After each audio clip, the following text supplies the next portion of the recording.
Before we start, it is very important to warm up. One exercise we can repeat several times is to lift the leg like this.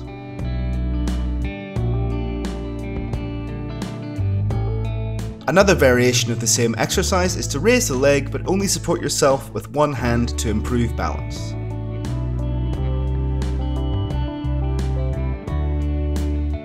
Before starting the one-handed front walkover, it is important that you have perfected the one-handed handstand.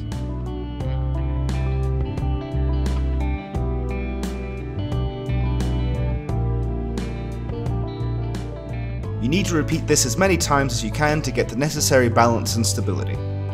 Additionally, it is also important to know how to do a cartwheel. However, you will need to know how to execute a cartwheel to sitting position, as we're going to do this one-handed front walkover with a seated landing. The step-by-step process of doing a one-handed front walkover is this. You support your right hand, then you turn, support the left leg as you land, then turn to the sitting position. As you can see, you will arch your body slightly and you need to keep your eyes on the ground at all times to see where you're going to land. Here it is again.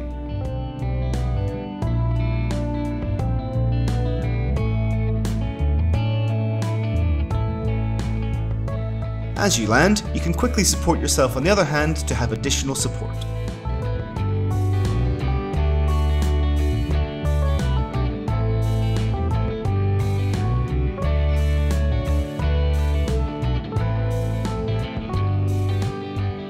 To perform this exercise correctly, it is important that we work on the elasticity of the back. We will start by warming up our back muscles. We make circles with our hands on our hips, and then do the same with our arms stretched out.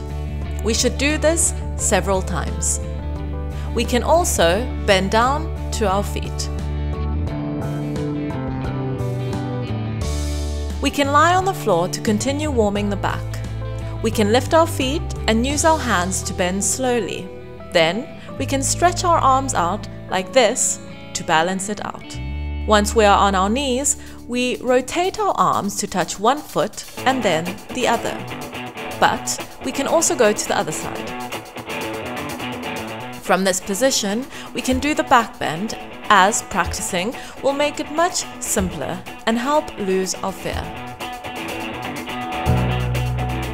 Another exercise that we can do is find a column like this and go down and up with your hands, little by little.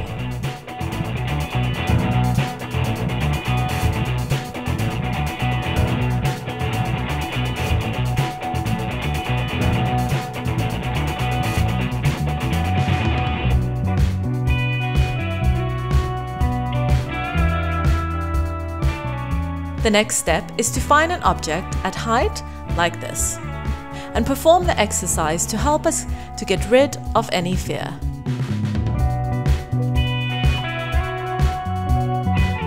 Once we have mastered it, it is time to do the exercise while standing, but use this step to ease into it. The side we go down on is the same on which we will come back up. Finally, it is time to perform the exercise in one motion.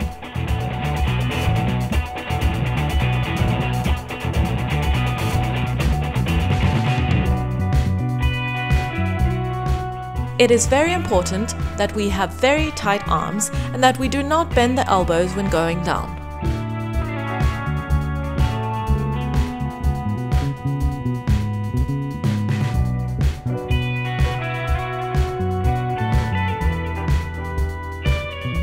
Before starting this tutorial, it's important to know this one is a little more advanced. So, we recommend ensuring you have some of the basic acrobatic moves learned before you attempt this one. It is also advisable to practice on soft mats or grass and to have someone spot you.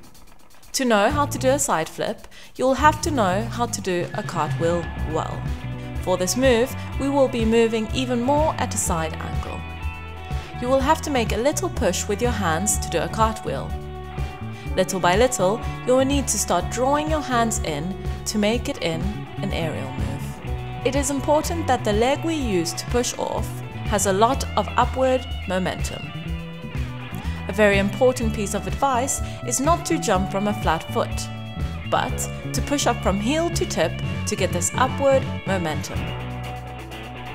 This will help you to harness more power and strength for the jump.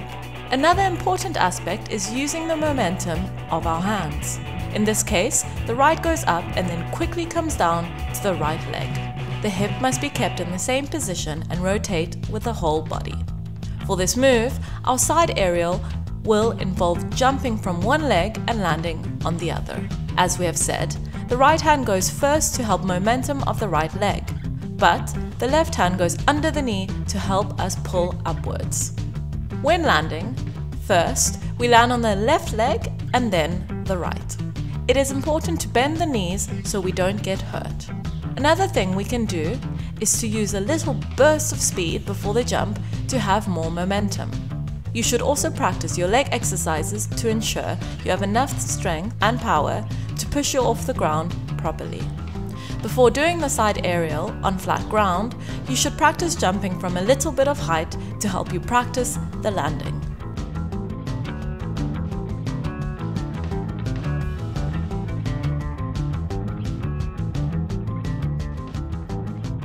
We will start with some preparatory exercises to help us with the placement of the body and to build strength in the arms and shoulders. We need to lock our elbows and put our weight on the forearms.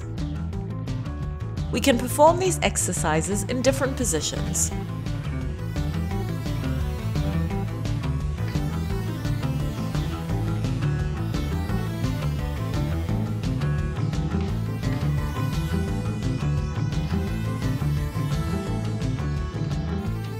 Do as many repetitions as we need to do to build more strength and improve the placement of our body. An elbow stand can be done in different ways.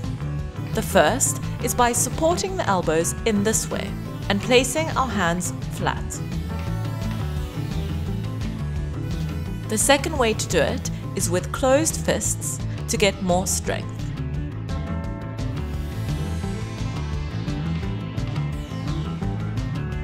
The third way to do an elbow stand is how it is done in yoga, with your hands behind your head to get more stability. The head should not be used for support and should only take light pressure.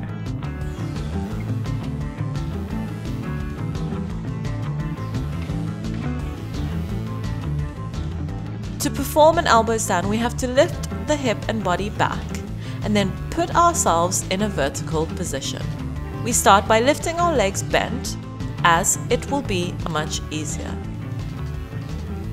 When this is mastered, we can extend our legs. To lose our fear of falling over, we can support ourselves with a foot to the side, or, if we think we are going to fall over, by making a bridge as we land on the other side. Another exercise to help lose fear is to find a point of support, such as a wall, and do it like this.